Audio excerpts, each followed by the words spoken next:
She lost everything in one day, then became the CEO who surprised the entire company. The email notification chimed at 9:47 a.m., and Nora Ashford's world began to disintegrate. Please report to Vivienne Pierce's office immediately. Nora's fingers trembled slightly as she closed her laptop. 5 years at Hartwell Industries, countless successful campaigns, and a promotion to senior marketing director just 3 months ago. Surely this was about the Nakamura account she'd just secured. She smoothed her navy blazer and headed toward the executive floor, heels clicking against polished marble. Vivienne's corner office felt glacial. 2 security guards flanked the door.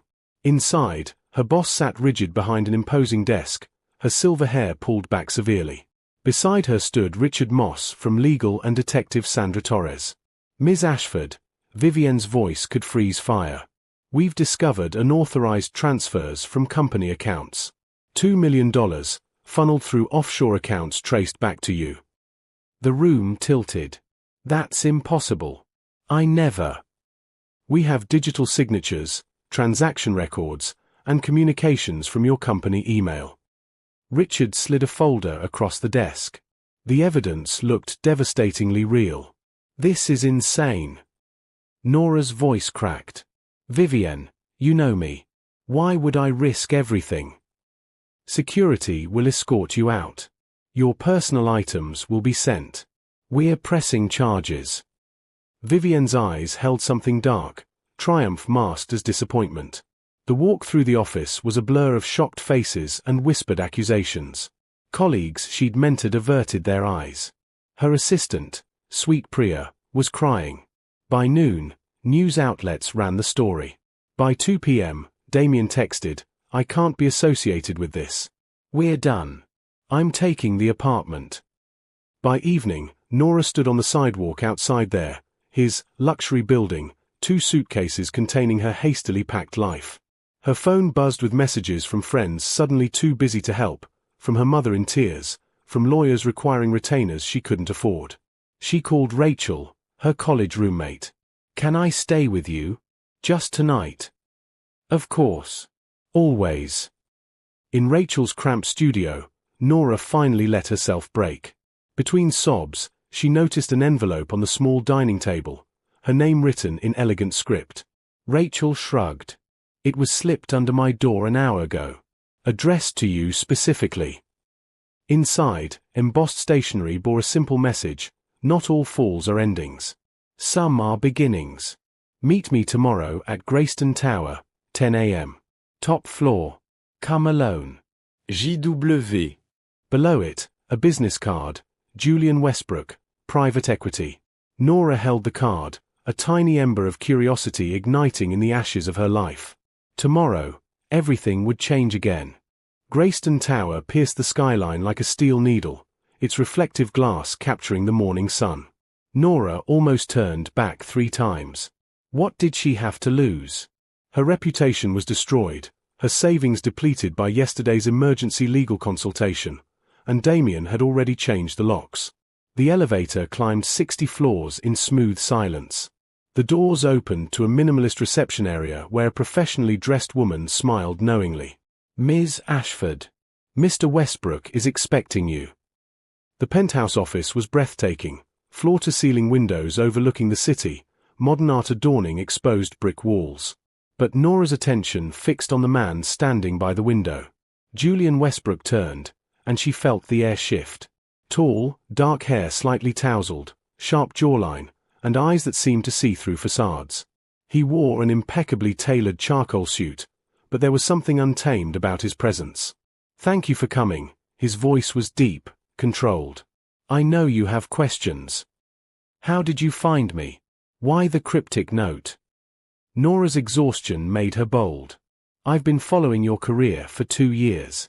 Your Nakamura campaign was brilliant, authentic storytelling that increased their market share by 43%. He gestured to a chair. I also know you didn't embezzle anything. Nora's breath caught. You believe me? I know you didn't. Julian sat across from her, leaning forward with intensity. Vivienne Pierce has done this before. 3 competitors eliminated through similar schemes. She saw you as a threat. If you know this, why haven't you? Because proof requires time, resources, and strategy. He slid a tablet toward her. I acquired Meridian Tech 3 days ago. The company's dying, mismanagement, outdated products, demoralized staff. It needs a complete overhaul. Nora scrolled through devastating financial reports. This company is a disaster. Yes. And I want you to run it. She laughed, a sharp, bitter sound. I'm facing criminal charges. Who would trust me as CEO? I would. Julian's gaze held hers. Vivienne wanted to destroy you because she recognized what you're capable of. I'm offering you the chance to prove it. Full authority, competitive salary, equity stake. Turn Meridian around, and we both win. And if I fail? Then we fail together. Something flickered in his expression, vulnerability quickly masked. I don't make safe bets, Ms. Ashford. I make smart ones. The proposal was insane. It was also the only lifeline she had. Why are you really doing this? Nora asked quietly. Julian stood, walking to the window. Because I understand what it's like to be destroyed by someone else's ambition. And because watching you walk into this building today, still fighting when most people would have surrendered, he turned back. That's the kind of resilience I want leading my investment. Their eyes locked, and Nora felt something electric pass between them. This wasn't just business. She didn't understand it yet, but something deeper was at play. I'll need full access to all records, authority to restructure, and your promise not to interfere with my decisions. Julian's smile was slow, genuine. Done. Then I accept, Mr. Westbrook. Julian, he corrected, extending his hand. When their hands met, the touch lasted a moment longer than professional courtesy required. Tomorrow, Nora would start rebuilding. But tonight, she allowed herself to feel something dangerous, hope. 3 months later, Meridian Tech hummed with renewed energy. Nora arrived at 6 a.m. as usual, the nearly empty office her sanctuary. She'd gutted toxic management, recruited hungry talent, and pivoted the company toward AI-integrated sustainability solutions. The board meetings were brutal, but her results spoke louder than her tarnished reputation. You're here early again. Julian's voice came from behind her. She'd grown accustomed to these dawn encounters. He'd arrive with coffee, her order memorized, and they'd discuss strategy as the city awakened below. But lately, these meetings felt less about business and more about something neither acknowledged. Q3 projections look strong, Nora said, accepting the cappuccino. But Marcus flagged something concerning. Marcus, the CFO who'd initially voted against her appointment, had become her unexpected ally. His forensic analysis had uncovered embezzlement by the previous leadership, which Julian's team was quietly documenting. Show me. Julian moved closer, looking at her screen. They stood shoulder to shoulder, and Nora was acutely aware of his proximity, the subtle scent of his cologne, the warmth radiating from him. Over these months, she'd learned his tells, how he loosened his tie when stressed, how his eyes darkened when he was impressed, how he watched her when he thought she wasn't looking. Someone's been accessing our secured files, she pointed to the anomalies. The digital fingerprints trace back to an IP address registered to Hartwell Industries. Vivienne. Julian's jaw tightened. She's trying to sabotage you again. Let her try. Nora's voice held steel. We're launching the EcoSync platform in 2 weeks. By then, we'll be untouchable. Julian turned to face her fully. You've transformed this company, Nora. You've transformed. He stopped himself. What? She whispered, suddenly breathless. The space between them evaporated. His hand came up, fingers gently brushing her cheek. You know what? The kiss, when it came, felt inevitable. Months of tension, late nights, shared battles, everything crystallized in that moment. Nora's hands fisted in his shirt as he pulled her closer, the kiss deepening with desperate hunger. They broke apart, foreheads touching, breathing ragged. This complicates things, Nora managed. Everything was already complicated. Julian's thumb traced her lower lip. I should tell you. Her phone buzzed. Marcus. Emergency. Conference room. Now. They arrived separately, professional masks firmly in place. Marcus looked grim, surrounded by legal documents. We have a problem, he began. And an opportunity. I found the original evidence from Nora's case at Hartwell. It's all fabricated, I can prove it. But there's more. He pulled up financial records. Vivienne's been systematically embezzling for years, using junior executives as scapegoats. Nora was just the latest. How did you get this? Julian asked carefully. Anonymous source delivered it this morning. Marcus looked between them. Someone wants Vivienne exposed. Nora's mind raced. This could clear her name. But Julian's expression had shifted, something guarded replacing the warmth from moments ago. You already knew, she said slowly. Didn't you? The silence was damning. Julian, did you know about this before you hired me? Nora. Did you know? Her voice cracked. Yes.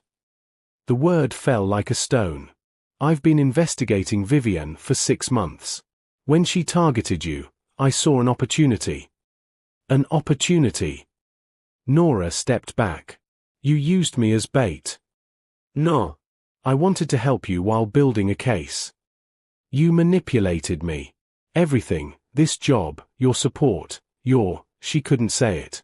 Was any of it real? Everything between us is real. Julian reached for her, but she moved away. Nora didn't return to the office for 2 days. She worked remotely, coordinating the EcoSync launch while her heart felt like shattered glass. Julian's messages went unanswered. The truth hurt more because she'd been falling for him, had already fallen, if she was honest. On the 3rd day, Marcus appeared at her temporary apartment with files and determination. Before you slam the door, he said quickly, you need to see this. All of it. The evidence was devastating. Vivienne had embezzled over $12 million across 8 years, using complex shell corporations. But more damning, Damien had been her accomplice. Her ex-fiancé had helped fabricate evidence against Nora, receiving a promotion and a 6-figure payout for his betrayal. There's more. Marcus pulled up emails. Julian's been investigating since his sister committed suicide 3 years ago. She worked at Hartwell. Vivienne framed her too. Nora's anger softened into something more complex. He never told me. Because he doesn't talk about her. Ever. Marcus met her eyes. I'm not saying what he did was right. But his intentions weren't purely strategic. I've watched him these months. Nora. That man is in love with you. That evening, Julian appeared at her door. He looked exhausted, tie gone, shirt wrinkled, so unlike his usual composed self. I'm not asking you to forgive me, he said quietly. But let me explain. Please. They sat on opposite ends of her small couch, the distance between them feeling oceanic. Her name was Caroline. Julian's voice was raw. My little sister. Brilliant, kind, full of dreams. Vivienne destroyed her career, her reputation, her will to live. I found Caroline in her apartment. The suicide note blamed herself for being weak. Nora's throat tightened. I spent 3 years building resources to take Vivienne down legally, permanently. When she targeted you, I saw Caroline's story repeating. I couldn't let another person suffer. He finally looked at her. But then I met you. You weren't Caroline. You fought back, refused to surrender. You were magnificent. And somewhere between strategy sessions and sunrise coffee, I stopped seeing you as part of a plan and started seeing you as everything. You still should have told me, Nora whispered. I know. I was afraid you'd refuse the job if you knew, or that I'd compromise the investigation. I was wrong. He moved closer, tentatively taking her hand. But Nora, every moment between us, every conversation, every laugh, every touch, that was real. You made me feel alive again after years of just existing for revenge. Tears slipped down her cheeks. I was so angry because I'd fallen for you. Because I thought none of it mattered to you. It matters more than anything. Julian cupped her face gently. I love you. Not because you're part of some plan, but because you're brave and brilliant and you make me want to be better than the vengeful man I've become. I love you too, she breathed. Even though you're an infuriating, secretive manipulator. His laugh was watery. Fair assessment. This kiss was different from their first, slower, deeper, filled with forgiveness and promise. They moved together, months of tension and emotion pouring into desperate touches. Julian lifted her, carrying her to the bedroom, their clothes creating a trail of abandoned barriers. They made love with urgent tenderness, whispered apologies between kisses, hands mapping territory that felt both new and familiar. Afterward, wrapped in sheets in each other, Nora traced patterns on his chest. We expose them together, she said firmly. Vivienne and Damien. But we do it right. Together, Julian agreed, pulling her closer. Always together now. The EcoSync launch was spectacular, but it became the backdrop for something bigger. At the press conference, with Marcus beside them and evidence delivered to authorities, Nora revealed the truth about Hartwell Industries' corruption. Media exploded with the scandal. Within hours, Vivienne and Damien were arrested. By evening, Nora's name was cleared, her reputation restored with glowing vindication stories across every major outlet. 6 months later, Meridian Tech's IPO broke records. The stock opened at $47 and climbed to $68 by closing bell. Nora watched from the floor of the New York Stock Exchange, Julian's arm around her waist, Marcus grinning beside them. Not bad for a woman who lost everything in one day, Marcus teased. She never lost what mattered, Julian said, squeezing her closer. Her strength, her vision, her heart. The celebration at Meridian's headquarters that evening was electric. Employees who doubted her now cheered their CEO who transformed their dying company into an industry leader.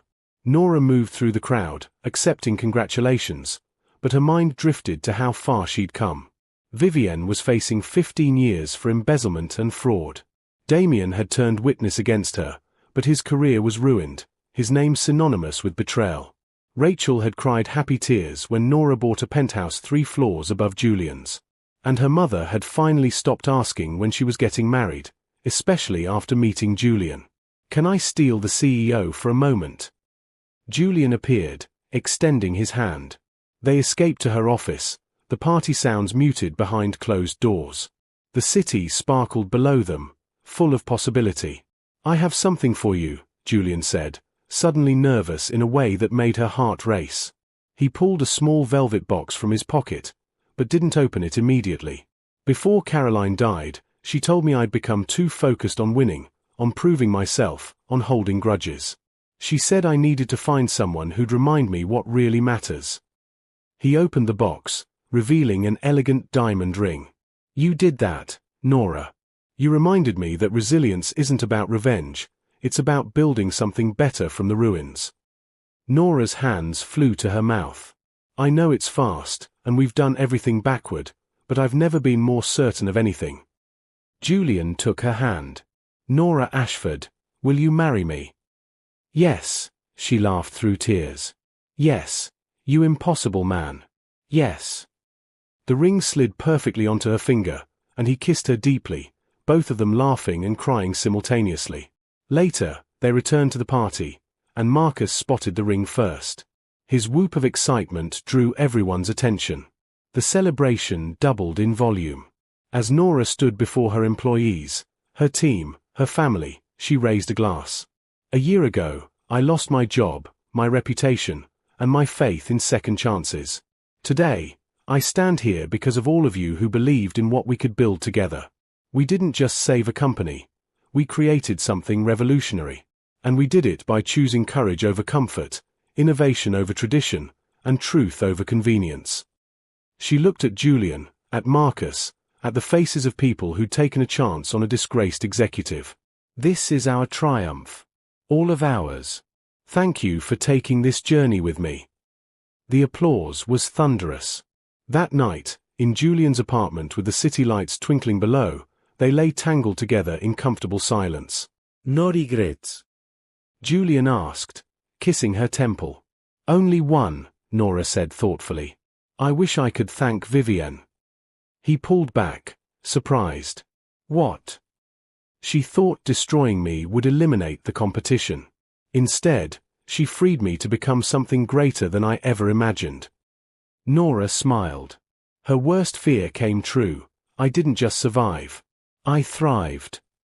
Remind me never to underestimate you, Julian murmured against her lips. Too late. You already proposed. Their laughter mingled with kisses as the night embraced them, two people who'd found each other in the wreckage and built an empire from ashes. Outside, Meridian Tech's logo shone on the building across the street, a beacon of what determination and love could create. Nora Ashford had lost everything in one day, but she'd gained something far more valuable: herself, her purpose, and a future limited only by her courage to imagine it. The CEO who surprised the entire company had one final surprise: she was just getting started. The end.